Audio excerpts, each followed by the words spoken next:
began, and it's running a little bit long, so thank you for your patience.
Okay, can I start? All right, good morning, everybody. Let's call the meeting to order for the, let me see here, the Independent Transportation Surtax Oversight Board. Today is June 11th, 2021. Can we get a roll call, Ms. Thompson? Sure, Chair. Alan Hooper. Here. Doug Coolman. Here. Phil Allen. Here. Ronald Frazier. Here. Dr. Consuelo Kelly. Allison Love. Here. Deborah Madden. Here. Anthea Pennant. Here. And Shay Smith. Here. We have a quorum. Thank you. Is there any public participation? No, Mr. Chair, no one has signed up from the public to speak. Okay, great. Okay, so the regular agenda, we have action items. The first one is a motion to approve the minutes for April 29th. Yeah, I so move. it's not forwarded. You just, Operator, could I please ask that the participants on the line mute themselves? we have action items. The first one. Thank you so much. Okay, I think we have a motion from Mr. Coolman to approve the minutes. Do we have a second? I'll second. Okay. Is there any discussion on the minutes from April 29th? Hearing none, all those in favor? Aye. Aye. Aye. Those opposed? Okay. The motions, the minutes are approved. Number two, fiscal year 2021 municipal capital project, application results and recommendations, presentation. I believe that's, I'm going to try to pronounce this, Brian Kaleka. Perfect. Thank you. All right. Good morning, Mr. Chair, Vice Chair, and board members.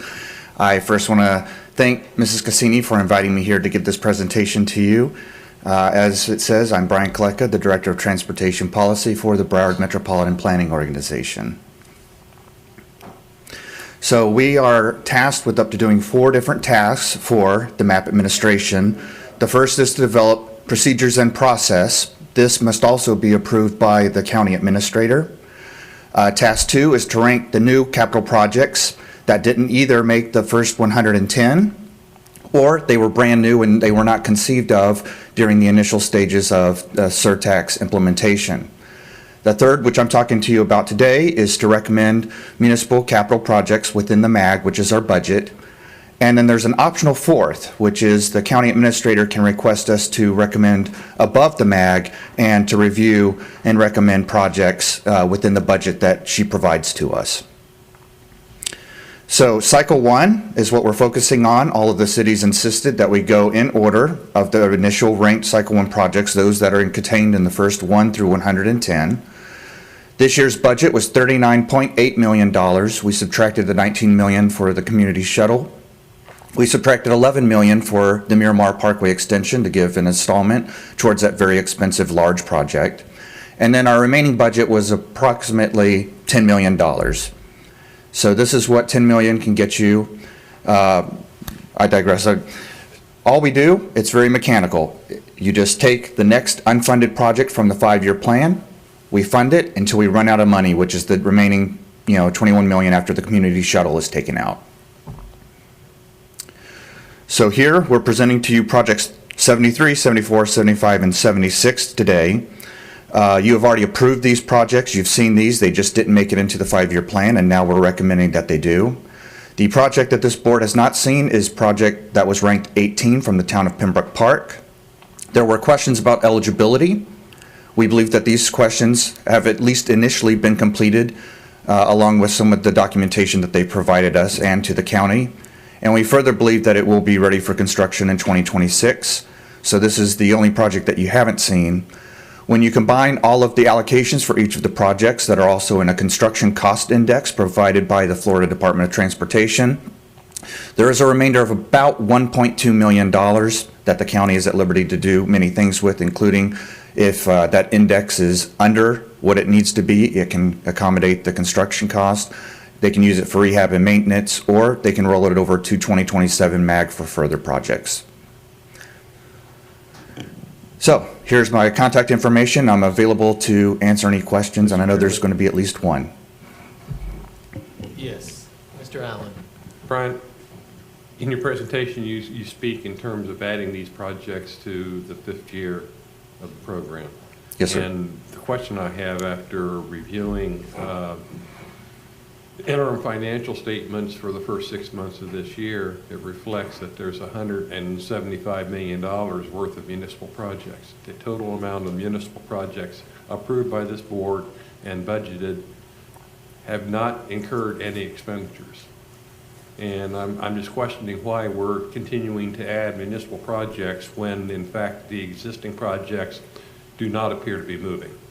So the first part of that question is that there are projects that have actually been completed, like they've completed the design allocation that they received from 2020, but they haven't filled out the forms to get the reimbursement. That's only happened for a couple of the projects. But this is also just for the rolling 5th year of 2026, so it gives them basically 5 years to get ready for construction at that time. So it's just the 5th year budget. But there are other projects that may have from cities that have not been ranked yet, and projects that are construction ready. When we're holding money in reserve, in effect, for these other cities who are not, even with what they told us were construction ready projects that have not in fact moved, it seems like it's unfair to those other cities who have other projects that are legitimately quote unquote construction ready, that they are waiting in line to even be authorized to proceed into planning or whatever the phase is that they're moving forward on. Yes, sir. I actually share that concern, but it was the cities that insisted that we go in order for cycle 1 first. And that's what everybody as a collective agreed to. When you finish. Oh, sorry. When you finish. I'm done. Okay. Thank you. Good morning, Chair, Vice Chair, board members. Mr. Allen, with respect to your question, yes, there was between FY19 and FY20, $125 million in funds allocated for municipal projects, and an additional $50 million, I believe, in for the current fiscal year, 2021. So that's the $175 million that you're referring to.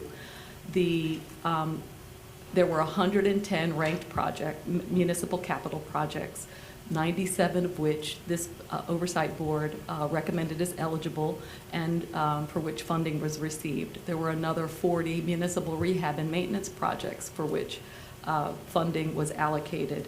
Of those 137 projects, we've only received documentation for a portion of those. So there are 80 projects in total, 56 municipal capital and 24 municipal rehab and maintenance projects for which we have not received any documentation to prepare agreements. We have finalized some funding agreements for municipal projects for which funding was allocated, and we've received documentation for some. And for the ones for which we've received complete checklists and documentation, we are working with the municipal attorneys to finalize those agreements. But when we understand your concern about funding additional projects, there are no new municipal capital projects being recommended for funding yet. So while the interlocal agreement among the county, the municipalities, and the MPO requires the MPO to accept applications for new projects each year and rank them, so the MPO did that. But none of those ranked projects for this year are being recommended because there's no funds available within the MAG. So what we have to do, based upon the current language of our interlocal agreement, is get through the 97, well, I guess 110, because like for number 18, the municipality withdrew the project from consideration last year, but it was within the 110 that the MPO recommended. They deferred the project until this year. And so the county is required to fund the remaining phases of the 110 projects, those which were that are eligible within the MAG, until all of those projects are funded, until they're finalized, either withdrawn, and there are some, you are correct, that, are not ready for construction. There are other projects that could possibly be ready for construction, but the agreement requires us to follow the process that Mr. Koletka outlined today. And if the MPO, I guess if the county makes additional funds available above the MAG for municipal projects, there will be additional funding that's allocated while the projects that were already approved are not really moving. Well, what is the mechanism for, if I could, Mr. Chairman, what is the mechanism? Are you saying that all 110 projects that have been approved must be complete before any new projects are added? The interlocal agreement says that we have to fund the remaining phases of those projects within the minimum annual guarantee, which is the county's committed 10%, before we fund anything else. So if the county makes funds available.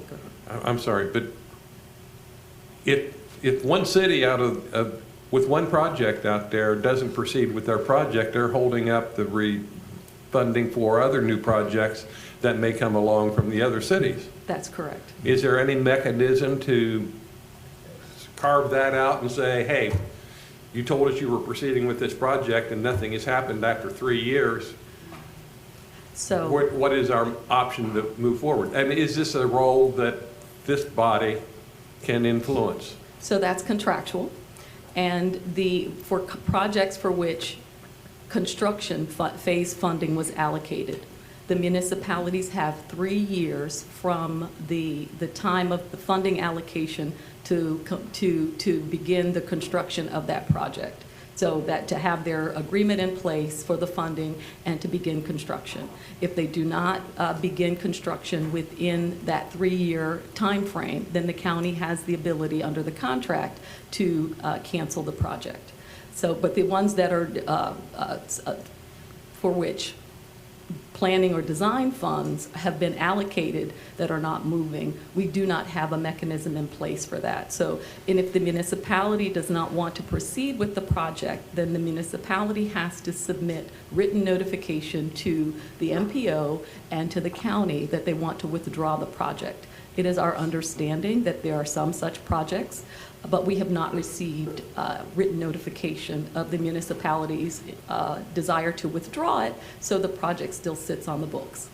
Again, is there any role for this body to monitor or to grade performance or to make recommendations to the Board of County Commissioners relative to these contractual relationships that are not proceeding? So part of the evaluation process of the projects will include whether the project is delivered and whether it's delivered timely, whether there was delay. And so those are all factors that are considered and will be included in recommendations regarding what should proceed, what should occur with that project and the municipality's interest in future funding. Mr. Chairman, I raised this issue. I think this is something I'm very concerned with, and I have been since the very beginning of the establishment of this body. This community has, over the last many years, had a great deal of attention focused on a $800 million school bond levy, which was promised. Projects that were promised as part of that program that have in fact not proceeded and now are many $1 million over budget. One of the reasons being that either they didn't do the estimates right or because of the delay in moving forward, those projects have gone beyond the budgets.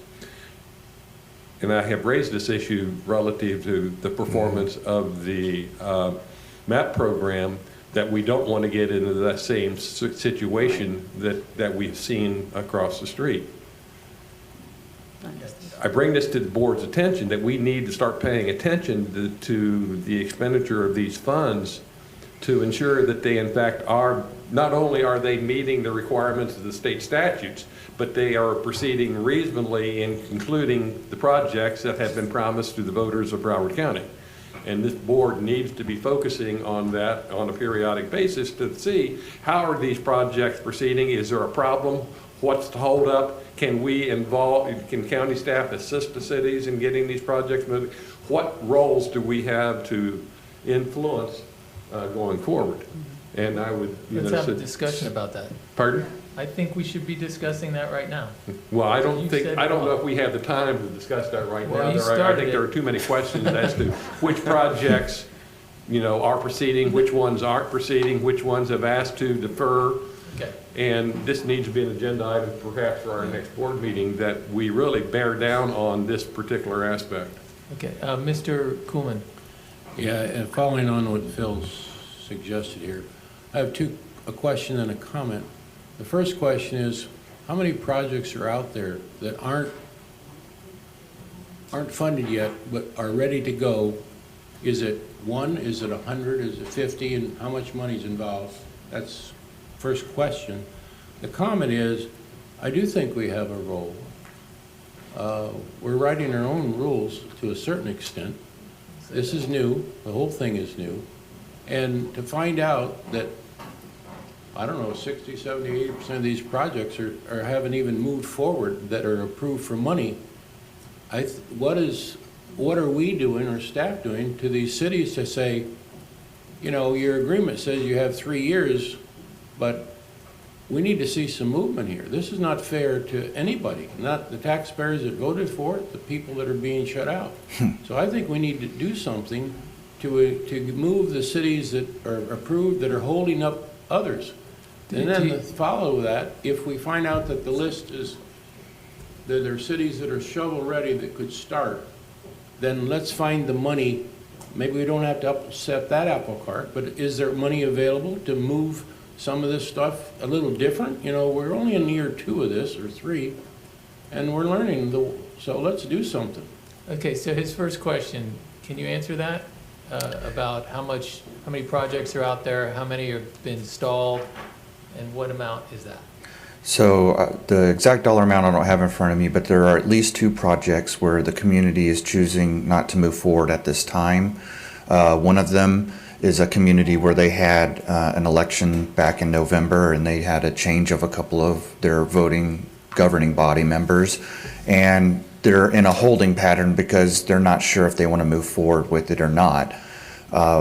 I personally have pursued trying to get a letter of saying, hey, we're not moving forward with this. And when they're basically under the misunderstanding, they think that if they don't use it for the project that they were given the money for, that they can use it for something else, and that's not the way it works. It's the county's money.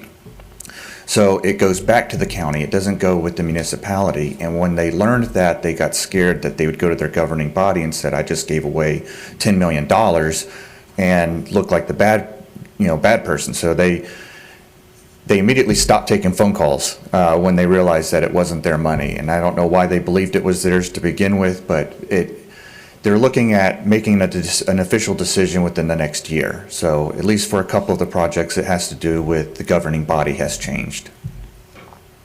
Did you want to Mr. say Chair. something, Mr. Yeah, if I Smith? could. So a couple of things. One, I think this idea that there's no clawback on the design phase sounds like a mistake to me, that they can be approved for design, and it sounds to me, unless I'm misinterpreting, that there is no 3-year termination to start that design phase, so they can just stall indefinitely. So that to me sounds like a problem, if I'm understanding that. Secondly, I think a very simple way to look at this is from a taxpayer's and a citizen's perspective, where if the funds accumulate into the funds that we're managing and into this program to a very large extent, and things just aren't moving, that's just the baseline we have to get back to. We are here to represent the citizens, and if I'm a citizen, which I am, it would be upsetting to approve something. I mean, the money's still coming in. So to the extent, from a very simple perspective, to the extent that it's not moving and these funds are just growing, we really do have to figure out a mechanism, because that will just look like a bloated, slow, governmental project, and people will rightly criticize it. So I do think we have a role. I mean, we're here to represent the voters, and so I think we have a role. Well, just let me say something. first of all, we're talking about the MPO's program, the 10%. Okay, so the county is moving forward on all the projects that we've approved on those. Am I correct, Ms. Cassini? Thank you, Mr. Chair. Yes, the county, it continues to bring you projects that are actually accelerated, that are Right. moving ahead of schedule, and that are on time and on budget. So the issue is we have 30, I don't remember if it's 32 or 33, but we got a bunch of cities out there, okay? I'm in the construction business, okay? When someone says construction ready, and I have to sign 110 contracts, right? We got to go through 110 agreements. We approved these, how long ago? This time last year. August. It was So- It was August. Okay, so I'm just going to June tell you, for like, the FY '20. Sorry, And I then was talking, in yeah. so- August for the FY '21. I've negotiated 1 trillion general contracts and leases, and they take time, okay? And then when you put them on the county attorney's lap and you put them into the, and then you have to deal with 33 city attorneys, okay? All right, so now a lot of this stuff isn't happening because it's just part of the tentacles of what it takes to get a job started. Second, you're going to have those, they're like kids, 33 kids. You're going to have some of them that don't know how to operate. They're going to think, wow, I'm going to lose the money now. What can I do? And honestly, I think that if there is a logjam in the MPO system, the one that they're managing, and there are a few cities that are jamming everything up, I got a feeling there's going to be an amendment coming, right? There should be, if they're smart. And they should come up with an amendment that puts a timeline on something and divides it into phases and timelines on those phases, because sometimes architectural or design engineer work takes a certain amount of time, teeing up the construction takes a certain amount of time, actually executing the construction would take longer. So you start putting timelines on those things, and if you don't hit that timeline, you can terminate that agreement and move on to the next project. So I think there is a way to do it, but it's going to fall on the MPO, who is managing these 33 cities and all of these projects, to realize and to probably come and speak to the county and say, hey, let's do an amendment to the interlocal agreement so that if we have a logjam, we can push one aside and bring the others in. I think this is the first, this really truly is the first real round, and it's a 5-year deal, okay? So I'm so happy that Mr. Allen has his eyes on the road and he brought this up. I think it's something we could discuss further in our workshop, but I also think that it's part of a start, a beginning, a growing pain, and it's very complex to get 110 projects at well over, how much, 175 million? $175 million. It's a very difficult thing. And we can't fault ourselves or the county for it happening, or this program for it happening, because chances were it was going to happen. Right. Okay. So if I may, Brian, Chair. my question, Brian, was, maybe you can bring this to the workshop. How many city projects out there are shovel-ready that aren't in this 110 that could start, and how much money is it? And can we find that money without Can't do that. doing this other thing too? I think the other thing needs to be fixed, Alan, I agree with you. This is But- the MPO's part of the money. This is the 10%. We can't just go and say, okay, let's find the money for the No. other cities that have not, that are being held up. I'm saying there may be, I think we need to fix what Mr. Allen and you were talking about. I agree 100%. Maybe it's amendment, whatever it is. But I'm just curious, how many cities are we delaying that are shovel-ready with projects? Do we know that? And if it's not a lot of money, is there a way to fund that so we're not holding them up while we fix this other problem? That's all. I Mr. just Chair. want to make it clear. Don't say we. It's not we, okay? Right? Right. So if I may, Chair, so out of the 137 projects for which funding was allocated, there are 80 projects for which we have not received any documentation for purposes of preparing the agreement to provide the funds. That's a lot. That's a lot. So, I mean, in order to prepare the agreements, we need the checklist. We have established a process within the county. There are checklists for each type of project. There's documentation that must accompany that checklist in order for us to to prepare the agreements. There are a lot of projects that were included on the list of recommendations and for which funding was allocated, where it was represented that the project was ready for construction. And ready for construction means, as you know, complete construction documents, That's ready right. for a construction bid. Well, they're not. Right. Okay. So, I mean, those are the things that need to be addressed. The bottleneck doesn't start with the county. The bottleneck is before, it hasn't gotten, the documents Right. haven't gotten to us. That's right. And so, and the MPO doesn't control what happens inside the municipalities in terms of their preparing these documents to submit to the county. I think Mr. Koleka properly explained the MPO's role, which is to review the submittals from the applications from the municipalities and make recommendations to the county, but they're not involved in the preparation of the documents for the Well, agreements with us. So That may be an area of attack we might want to consider, is forming some kind of a task group that would just focus on moving paper, moving these projects forward. That's not under, as I understand it, MPO's part of the contract expires when or is completed when they had made the recommendations to us for projects to fund. It doesn't go on to a continuing basis of monitoring to ensure that the cities are complying with the contract. And I don't know whether that task force or that task group, or the TAC team or whatever you want to call it, would be county staff or MPO staff or hiring some kind of a consultant, if you will, to just help the cities move these projects forward, whether that be in assisting them in their advertising projects or selecting project completion things, or just moving paper, how to get, in contact with the county attorney's office, or how to get these things on, and then attack each one of these projects and focus on those until they get moving. And That's a role we might want to consider down the road, or recommend down the road. And the ideal scenario would be, which it is not provided for in our agreement, but which we attempted to get. I know it was my recommendation that these projects and the status of the projects be evaluated annually, and prospectively, once we get beyond the projects that were included in the Cycle 1 recommendations, that is the process.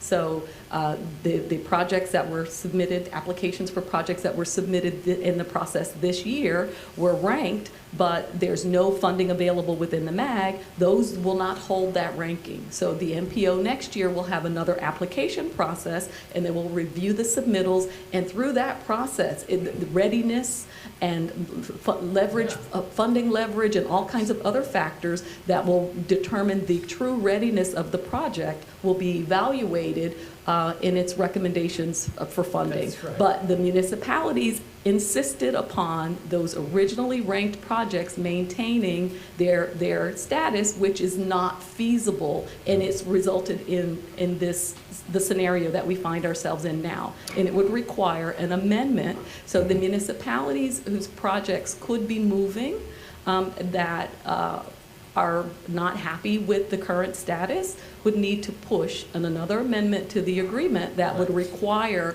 annual analysis and evaluation of each of the projects for recommendation for subsequent funding. And if it's not moving, then we should be able to fund other projects that are ready. That's right. But that is not, contractually, we don't have that option with regard to the Cycle 1 ranked municipal capital projects. Has this issue come before the MPO? Have they even addressed this concern at this point in time? Can you tell us? Well, no, because we rank and recommend as required by the Second Amendment. We adopted it, of course, we're a party to the Second Amendment. So, but the MPO as a policy-making body has not, as you are aware, raised this as a concern or an issue? No. Mr. Ms. Chair? Finney, and then Ms. Pennant. Thank you. Sorry. I'm sorry, Anthony. I just wanted to address specifically Vice Chair Kuhlman's question about construction readiness and just kind of provide, in case there are municipalities that are listening, the encouragement that there are construction-ready projects that are not capital projects, that are not within the purview of what the MPO is doing. So as Angela pointed out, there were 97 projects of various phases that were brought forth through the MPO's process. Those were capital projects, and they were in planning, design, and construction phases. Very few of those were construction phase. In fact, 33 were construction phase. The whole rest of the list were all planning and design phase. There are 40 construction phase rehabilitation and maintenance projects. Those are managed by the county, and it's the county's process. And many of those projects are, in fact, construction ready. And we would encourage those municipalities that have rehabilitation and maintenance projects. One of the criteria in order for a municipality to be recommended for funding was the ability to construct that project within 12 months of execution of the agreement. And we did that purposefully because we know that these construction projects are an economic stimulus during a pandemic. So again, we would encourage those municipalities that have rehabilitation and maintenance projects that were approved by this body and appropriated funds in 2020 to submit the documents that are necessary, the construction checklist documents, because that will help to address some of the concerns of this body. And that's why we have both processes.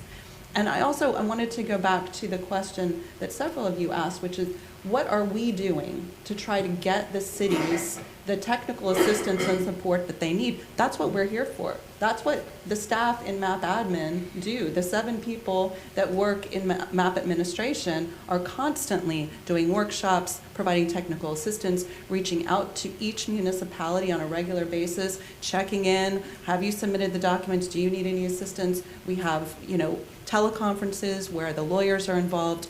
It's an ongoing discussion and dialogue trying to make sure that the municipalities have the resources and understand what is necessary so we can get these projects executed. Okay. Thank you, Mr. Chair. I'm glad we're discussing this issue.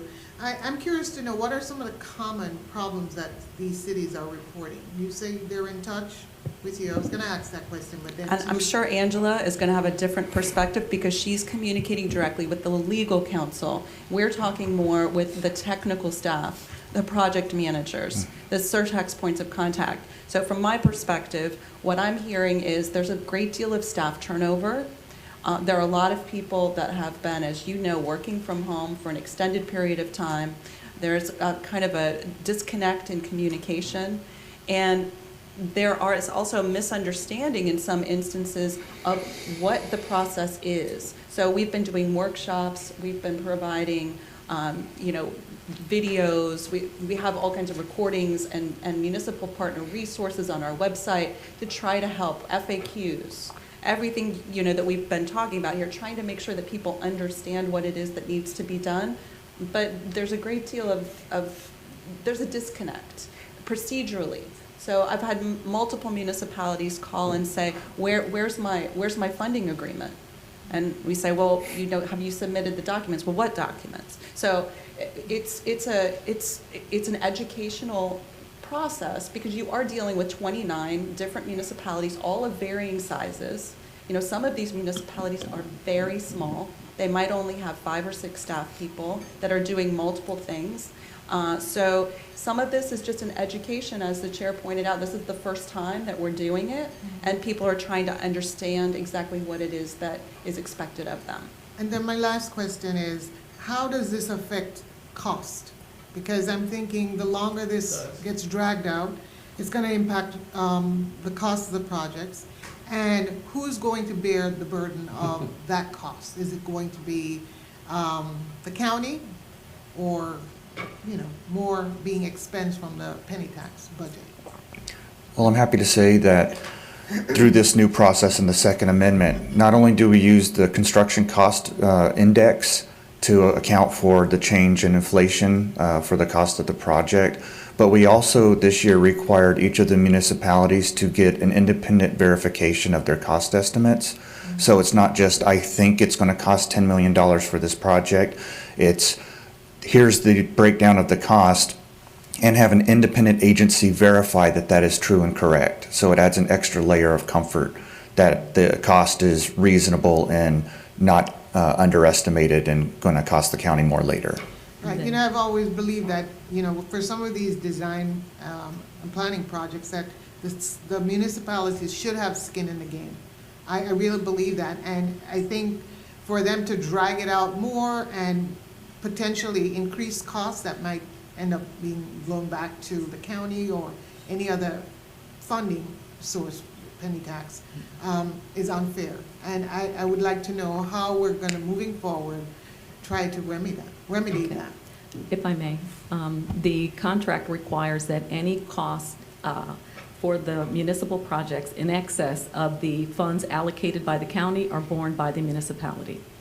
So if they exceed the cost estimate, they exceed what's been allocated so far, and so there's the FDOT factor, multiplication factor for construction that is calculated as part of the 5-year plan, but the planning and design projects for which funding has been allocated thus far, if those exceed the funds that have been, and even construction, if construction costs exceed the amount that's allocated by the county, then the municipality bears that cost. The agreement allows the municipality to request additional funds, Surtax funds, if there are unforeseen conditions that are discovered during construction, but that's a request. It's not required that we allocate funding to cover those costs.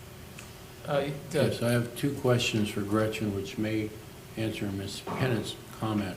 One, do you need more staff to specifically set up a task force to work more closely with the cities? And two, do you need a motion from this board to develop an amendment to the existing condition to clear up this logjam? Vice Chair, to the first question, I don't believe so. We do have a request in our fiscal year 2022 that you'll be seeing in August, hopefully. I don't know if it will be recommended, but we did ask for an additional financial position to assist with getting the type of financial documentation that's required. But no, I think we are adequately staffed and resourced to be able to provide the technical assistance. There's also a project management office that's working on this. I think you heard from them last year. We have an engineer, senior engineer, that's providing technical assistance specifically to the technical aspects of these projects. And I'm going to prepare an analysis based on the discussion here today of exactly where we are with all of the projects that will be brought forth to you during your workshop on the 19th of August. And at that point, I think we'll have a better understanding of exactly where we are and what strategies we might need to employ to be able to move forward. I think, Mr. Chairman, I think it comes down to an issue of ownership. The cities don't claim any ownership of this project or this program. And until the citizens recognize that their cities have been approved for funding projects that in many cases are critical projects within their neighborhoods, within their cities, that are not in fact proceeding, somebody in the city is going to get an ownership kernel to say, hey, we need to do something about this. It's a matter of ownership. The county can't force them to spend the money. They can apply for it and we can approve those projects, but it really comes down to the cities to execute once they have received the approvals to move forward. And the elected officials within those cities need to take some ownership for their citizens, for their taxpayers, to make sure these projects get moving. All right, can I make a recommendation? Honestly, I think that I'd like to wait for Gretchen to get all the information together, and maybe at our next meeting or even our workshop, we can discuss it and what our plan of action will be at that point. I think honestly, the MPO is here. They speak to the 33 cities, and I think it's an issue that they need to be made aware of. honestly, and if you look at some of the way the projects were presented and how others were, some of them were very well organized. It looked like they were ready to go. It's going to be those projects and those cities that are organized that are going to demand that the other cities get it together, or there's going to be a logjam. Okay, so I think really the MPO could go back right now and take the first stab at letting the cities know what's starting to happen, and then let's formulate a plan, and then we'll either send a message to the county as a recommendation, and or to the MPO. We can talk about what the next cycle of projects, how those are being dealt with. I love the idea of valuing shovel readiness at a much higher level, and maybe we can make that recommendation to the MPO. And I appreciate Mr. Allen's catching this, because it's really an important piece of the program. I have a question. I understand the cities have, in the agreement, have 3 years to begin construction, is that correct? Yes, for projects for which construction phase funding has been allocated, they have 3 years to begin to execute their agreement for the funds and to begin construction. And if they do not within that 3 years, then the county can cancel the project. So have any of these cities exceeded that 3-year period that's at this point? No, so there are projects for which the funding was allocated in June of last year, and if the construction for which there's no agreement, so they've lost a year. But they're still right now in compliance with the procedural aspect of they have 3 years. Correct, So because that it's seems only to be been 1 year. counterintuitive. Last year was the first time that funding was allocated, so they have 2 more years to actually execute the agreement for the construction funding and begin construction. So for the purposes, from a procedural standpoint, the cities are in compliance. They haven't exceeded anything yet. Correct. Based upon the terms of the agreement, yes, that was worked into the terms of the agreement. So they are in compliance. And I think the issue is that's causing a backlog. Yeah. But right now, the issue is not an issue because they do have 3 years. That's true. Right, but maybe the rules or the basis for compliance was incorrect in the first place, right? Sure. So that's something that we need to look at, either for future contracts so we can adjust moving forward, or right now, make addendums to what is established. Well, Because I have to tell you that takes agreement among the parties. So it is in an agreement, a written contract among the county, the MPO, and 29 of the 31 municipalities. And the reason it is like that is because it was what the municipalities requested. So, and it was an accommodation because there was a lot of, we want to keep our place in line. And so, it will take a majority of the participating municipalities to be upset about those who are holding their place in line and therefore holding up money. That's right. Right.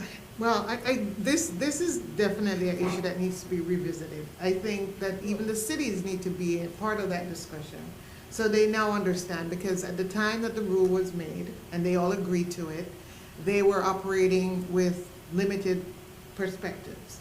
And I think now that we're in the reality, then I think they all need to understand what the impact could be for all of them.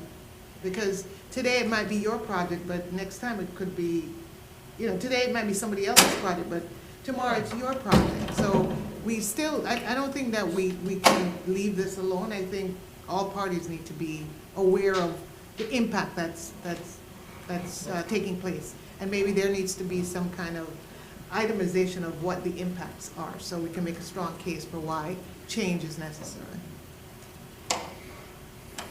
Okay.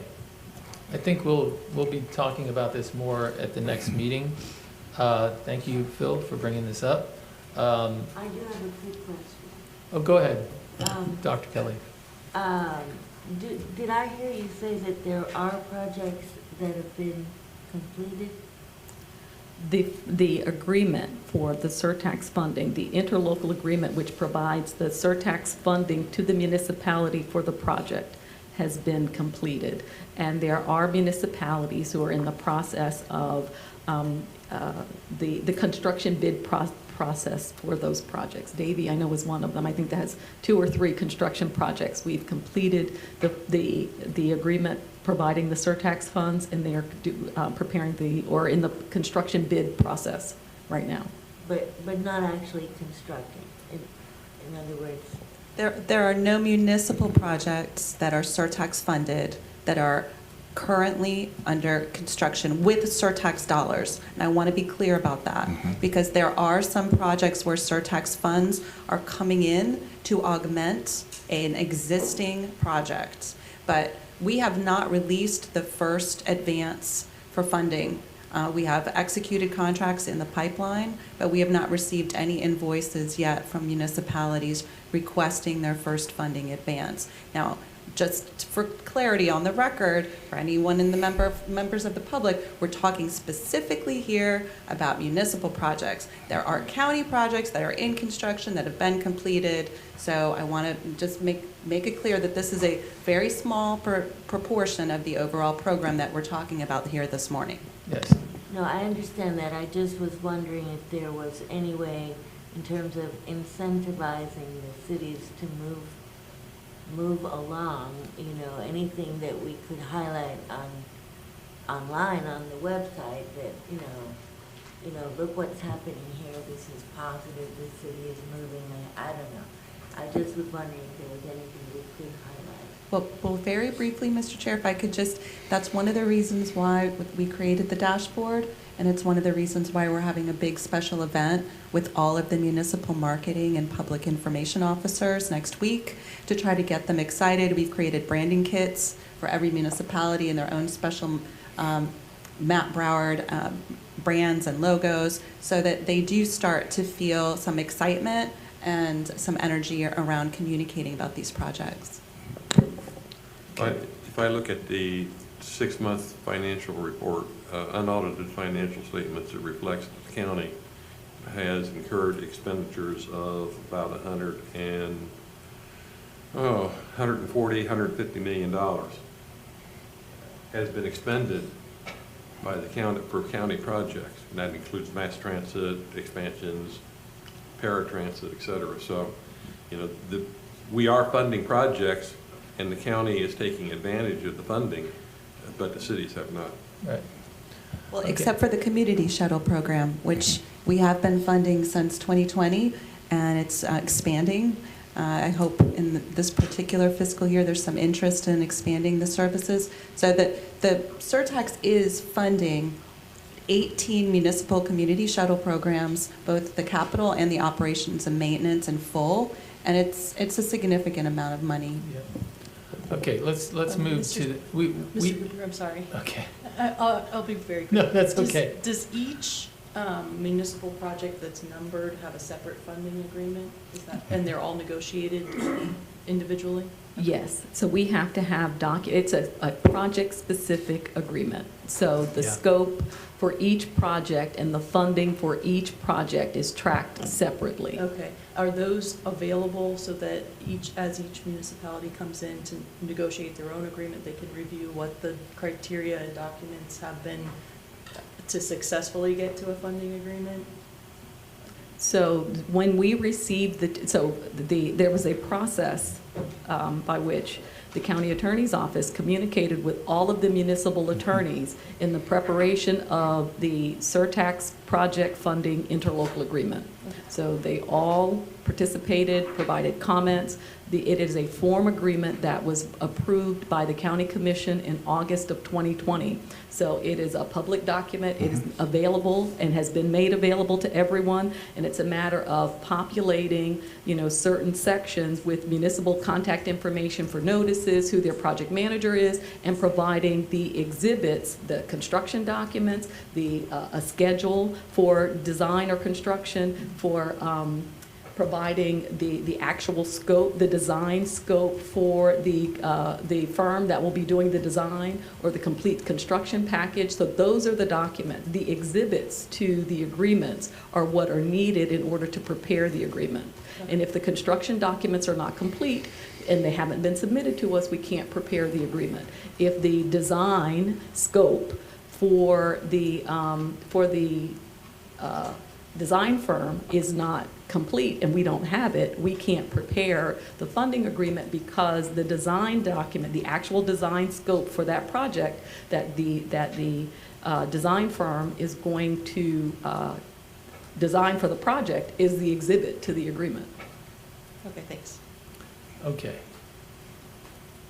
Any more discussion on this item? Okay, so we do have we were in the middle of an item, and it was about those, what were the 6 or 8 projects that were still unapproved, right? So, Mr. Chair, at this point, it's actually an eligibility determination just for that West Park project, Oh, the one that was, 002. Pembroke yes. Park. That was, I'm sorry, Pembroke Park, thank you. 002, that was ranked 18th in the first cycle, that was deferred. So you all never saw the project in 2020. Okay. So the question would be, is it shovel-ready? So the hope is that, the expectation is that it will be shovel-ready in 2026. So the Okay. proposal is to, Okay. is to recommend Pembroke Park Project 002 for construction funding in the new 5th year of the rolling 5-year plan, which will be Okay. FY 2026. So for eligibility purposes, Surtax funding can be used for planning, development, construction, operation and maintenance of roads, bridges, and transit. And so the Oversight Board's role under the ordinance is to review proposed projects and their proposed expenditures for eligibility under 212055 Florida statutes. This particular project, Pembroke Park PPRK 002, is for the construction of roadway and drainage improvements on Southwest 25th Street in the city of Pembroke Park. And while there are the design hasn't been completed and we don't have the construction documents, the project type is eligible, and I would recommend that the project as eligible, subject to review of the complete construction documents and the construction cost estimate for eligibility related to enhancements under Section 3 of the interlocal agreement. Okay. So we need a motion to approve. I move approval. Okay, do we have any discussions on that approval? Hearing none, should we take a roll call, or can we just yea or nay? All those in favor? Aye. Those opposed? Hearing none, the motion passes. Okay, we now have a presentation of the MAP Broward video. Ms. Williams-Wilson? Alrighty.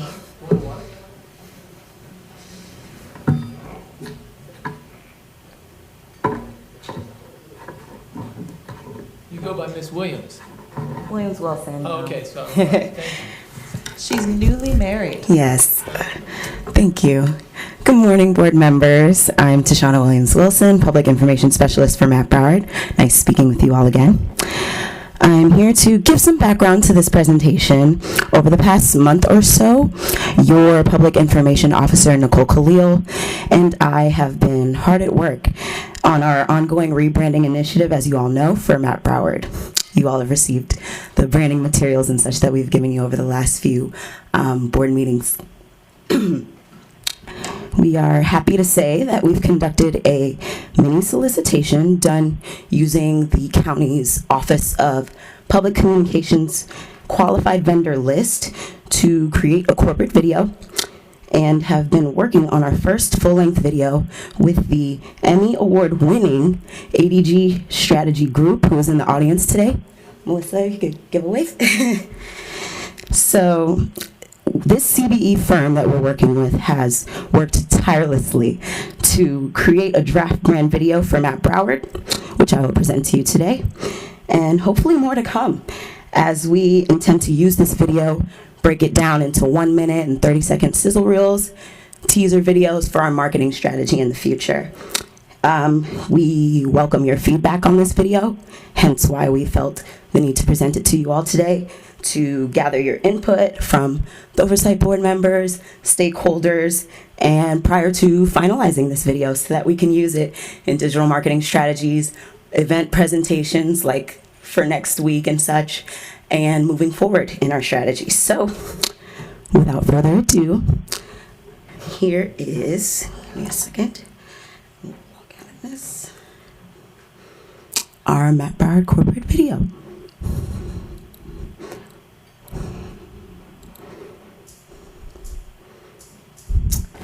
Excuse me, public communications team seem to be having an issue with volume. If Mike Jorgensen or Manny could come out and help for a second. Or just give me a wave when the volume's all good.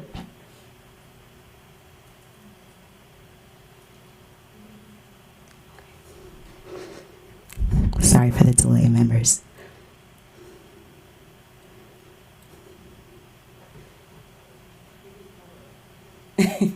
Thank you.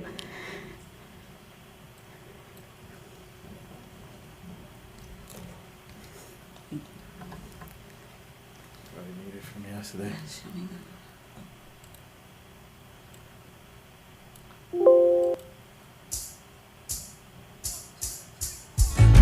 2 million people at the beach, on their way to work, headed to see Grandma. Until I get back there before you play. I'll give you Okay. Sorry. Brief pause.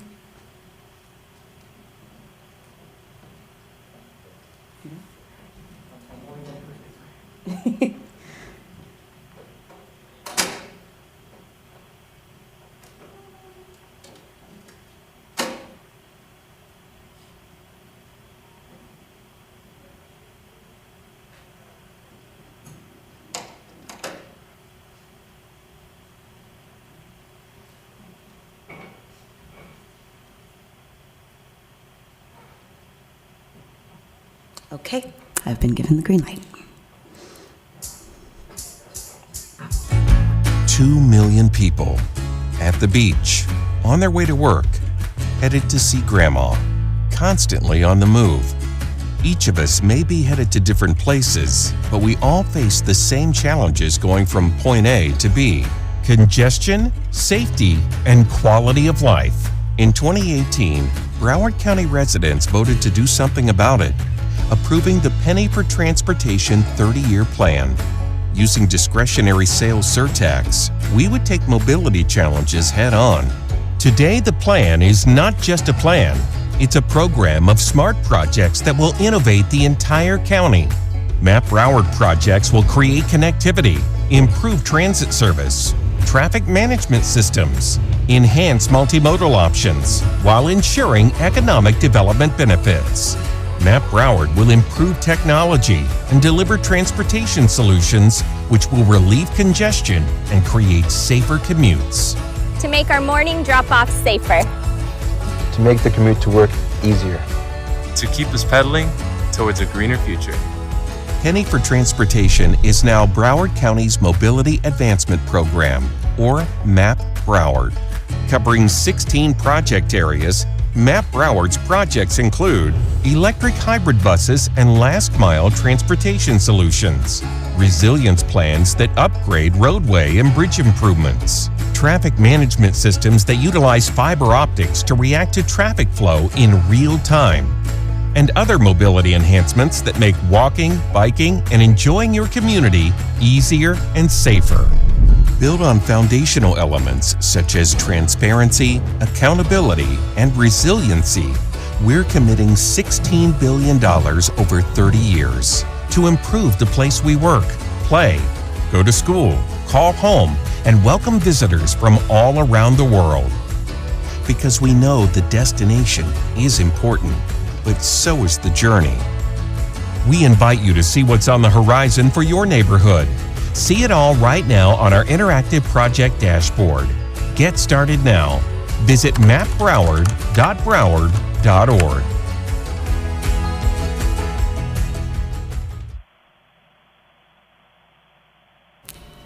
Thank you. Thank you, Melissa. Thank you to ADG Strategy Group. I'll now open the floor for any and all feedback from our Oversight Board. I think it was really, really strong.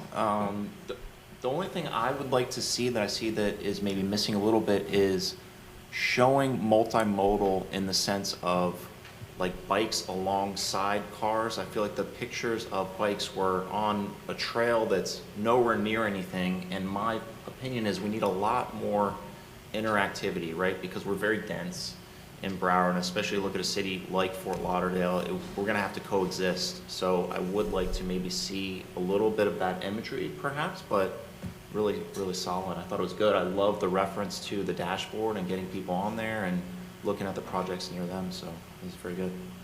Thank you. Any comments? Yes. Yes, Dr. Kelly. Just had a suggestion, although, I mean, I think it's just great. But I know, like, I didn't get much of a sense of, like, what it's like for, from an interior perspective for a commuter, whether they get on a bus, whether they, it's the multimodal to some extent, but also, for instance, on the buses, they're touting Wi-Fi, you know, that whole experience, and the electric buses. And I don't know if I might have missed it, but I didn't see any paratransit vehicles, so might be nice to include one. Okay. Anyone else? Mr. Chair, I thought it was really well done. Thank you for preparing it. Thank you. For me, I don't know, I guess I wanted to see more about celebrating the economic impact that this investment is bringing to the community. Okay.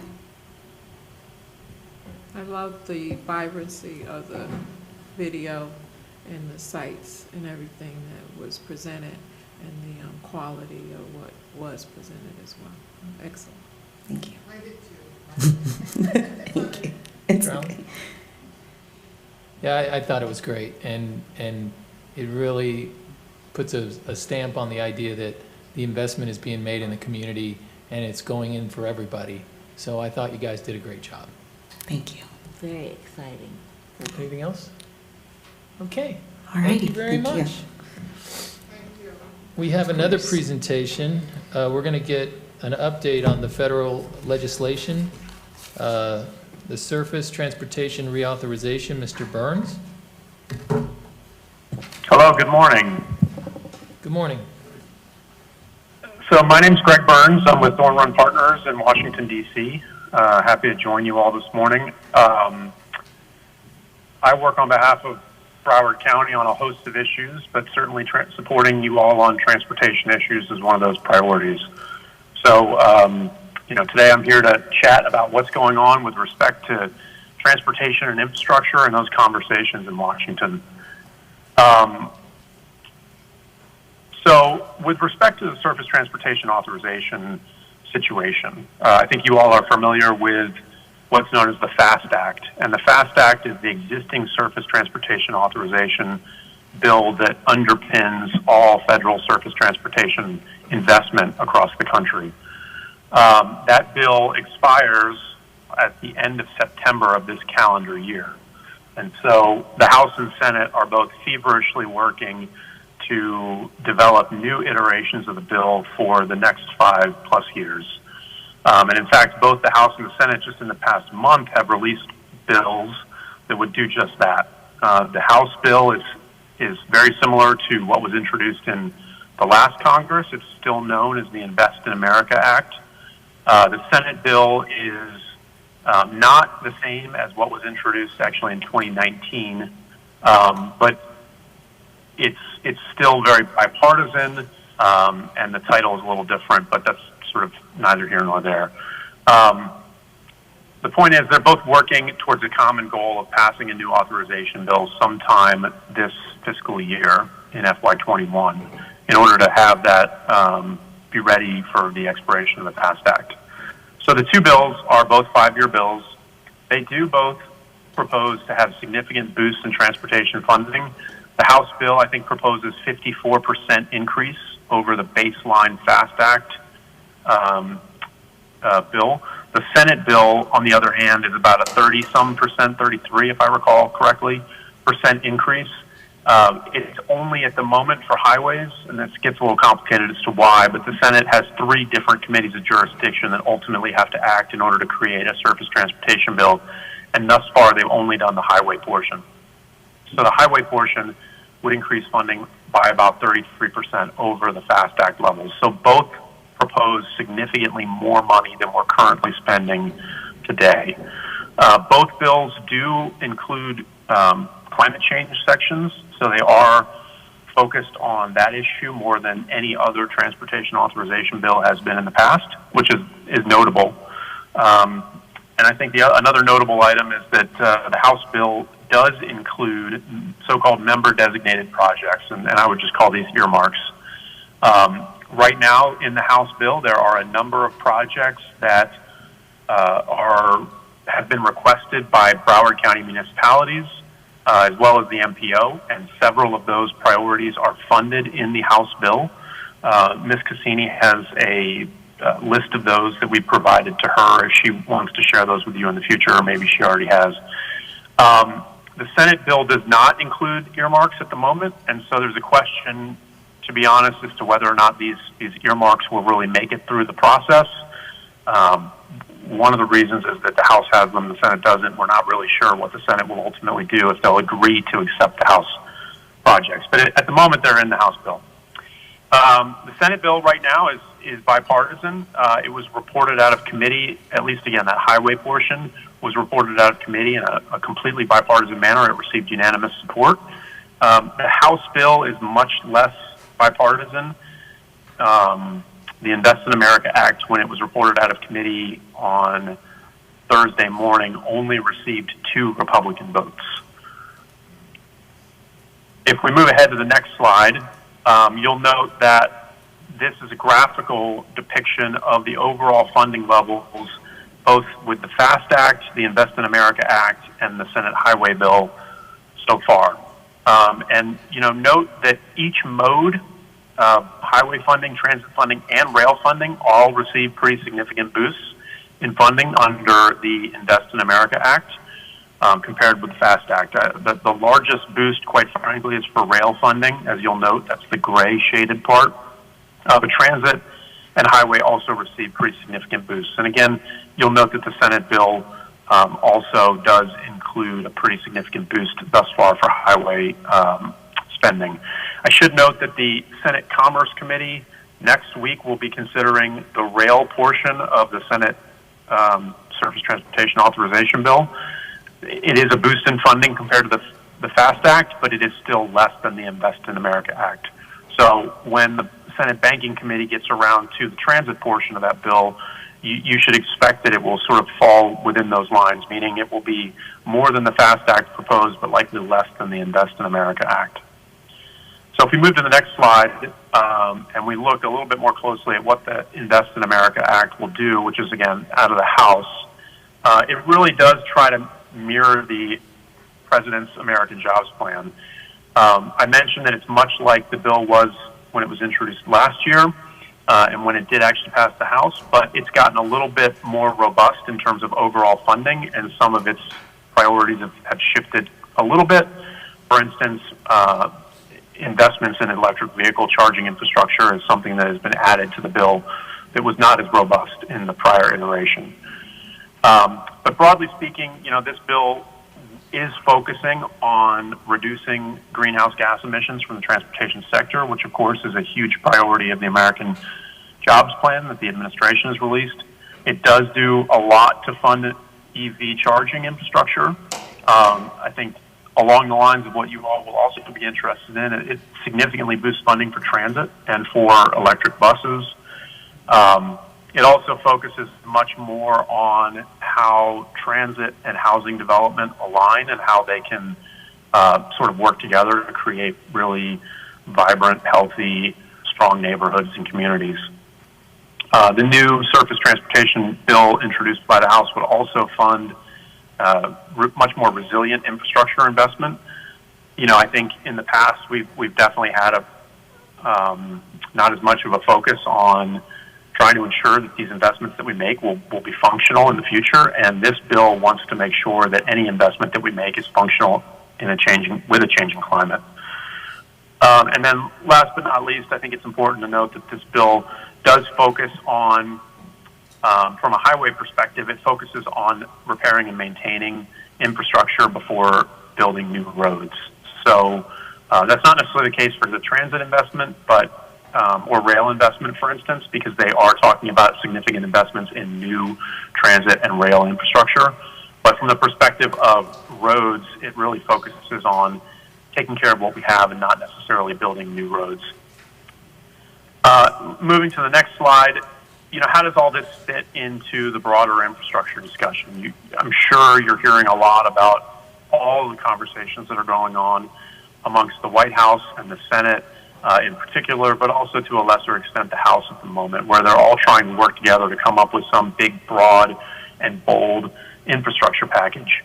While the bipartisan efforts are, I think, useful and good to get to help move the ball down the field, ultimately, I think it is unlikely that the White House and that Republicans will be able to agree on any big infrastructure package. I could be wrong. I hope I'm wrong.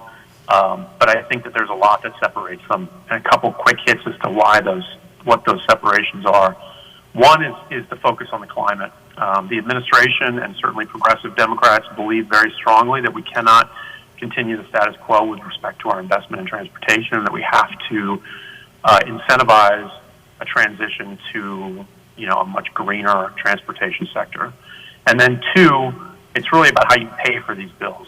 The White House and progressive Democrats do not believe that we should be essentially increasing user fees or the gas tax. Those are regressive taxes, and instead they very much support a minimum corporate tax. They support increased taxes on wealthy Americans, and some of the recent news items that have come out have sort of fed into that, where we've found that some of the richest Americans aren't paying as much in taxes as some people believe they should, and where many corporations we know also arguably might not be paying as much in taxes as many people think that they should. So I think those pay-fors and the focus on the climate are really the things that will keep the Democrats and Republicans from being able to negotiate a bipartisan agreement, but we'll see where those conversations go. So where does that leave us? I think it is possible that the House and Senate could get together and pass a surface transportation bill that would look something like a middle ground between the Invest in America Act that's come from the House as well as what the Senate is still working to put together. That's a reasonable scenario, I think. There's some chance that it could get it would have to get some bipartisan support, obviously, in the Senate, and we'll see where that goes. That then could be followed up by a bigger infrastructure package that would be considered by the Congress via the reconciliation budget process that you became familiar with, because that's how Congress passed the American Rescue Act in March. So, expect these conversations to continue for months at this point. None of this is going to be wrapped up quickly. None of it's going to be dealt with quickly. That's just not the way that Washington works.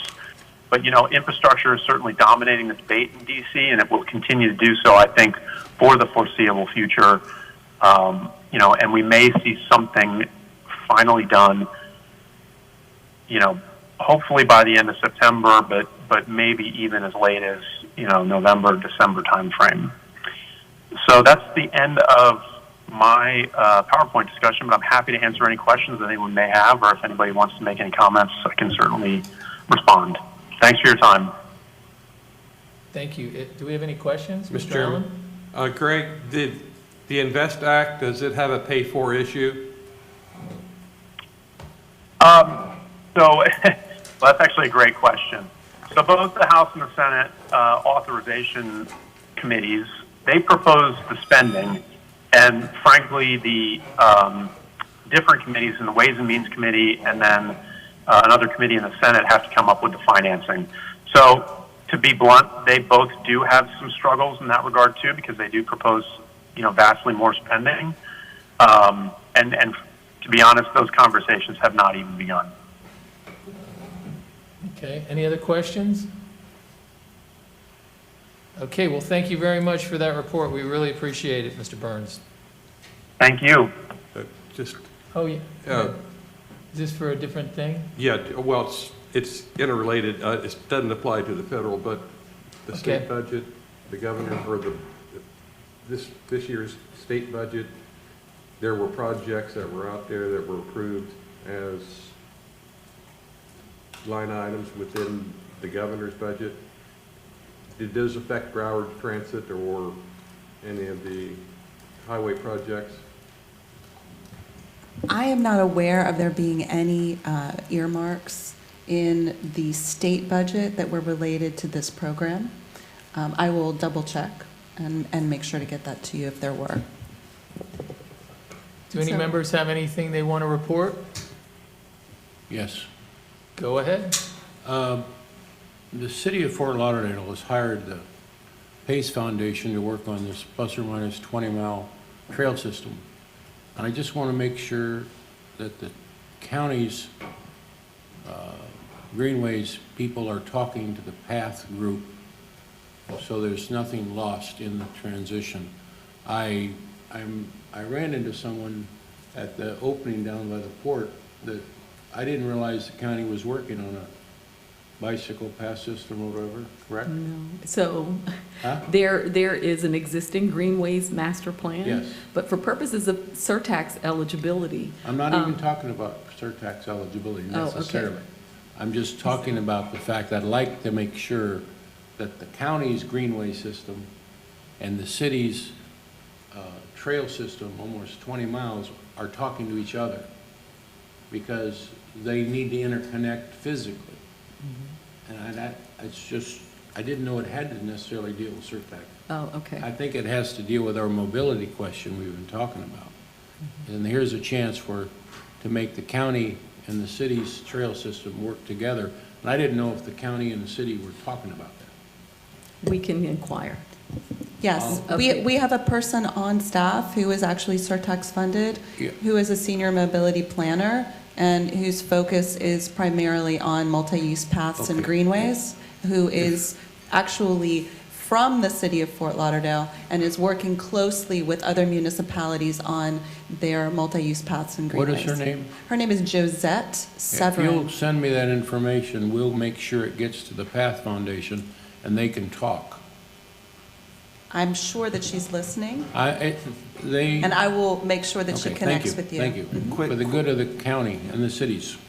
Very quick comment. I think the tie-in, though, is multimodal is part of the solution to congestion. I know I've gone on record and said this before. We haven't done much with it here in South Florida. It doesn't mean we can't. There's so many national examples. It's not about bikers. It's not about exercising. It's about creating solutions with density, and it should be part of our purview here. I'll just make that kind of macro statement. Over time, just because we haven't done it doesn't mean we can't do it. So. And we're going to have a workshop in August, so maybe we can discuss that more. I Right. mean, And- all those kinds of things and the connections with other programs that aren't necessarily surtax. Right, and so, but in follow-up to Mr. Smith's comments, for purposes of surtax eligibility, it needs to be multi-use paths that are ancillary to road projects. That's perfect, So right? what you're saying is correct. Yeah, the Awesome. Oversight Board did approve a Greenways master plan, both for 2019 and 2020, with very specific components, but we were having to go back and review the eligibility determination that was made at that time. Okay. Does General Counsel have anything? I think I've said enough for today. Thank you. So is Doug, but he's going to have to say something before we're done, right? No, I'm kidding. I always mess with Doug, he's my buddy. Yes, Ms. Pennant. I just won't be able to attend the next meeting, so it's gonna be my first absence.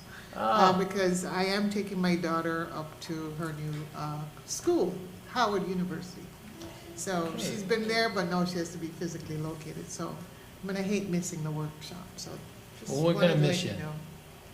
We're going to miss you.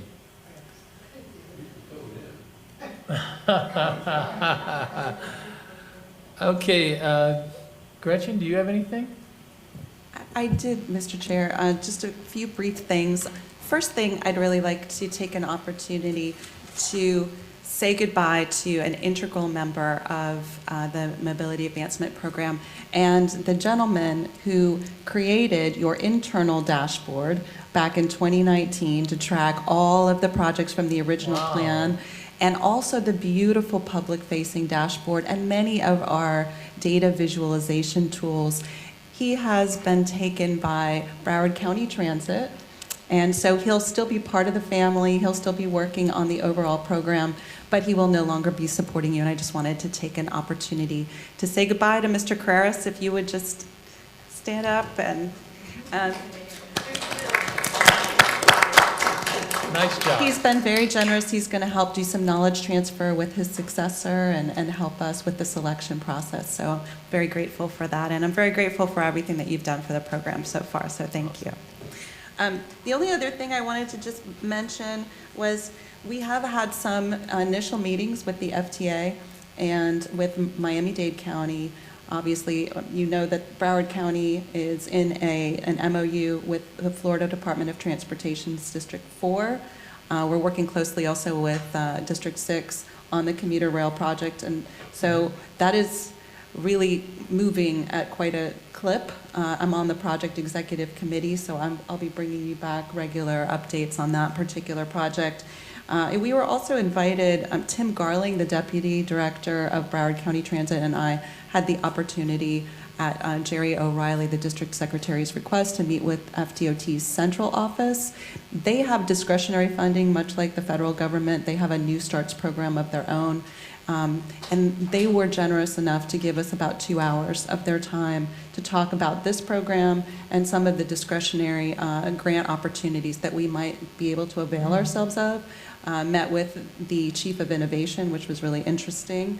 And I also wanted to just mention to you all, because you're all very interested in leveraging the Surtax, that we have 2 RAISE grants, which are discretionary grants. They're the new build for those of you that might be familiar with the previous USDOT program that was called Build. RAISE is that next generation, and both Broward County Transit and our Public Works Department are pursuing RAISE grants due in July that would be able to potentially leverage Surtax funds. Awesome. So that's it. That's great. Does anybody else have anything they'd like to say? I just All right. wanted to share, and Thea reminded me, I may also not be present at the budget workshop. I too am helping my daughter with transitioning to Durham, North Carolina. Oh, cool. All right. Well, meeting is adjourned, and thank you, everybody. Have a nice weekend.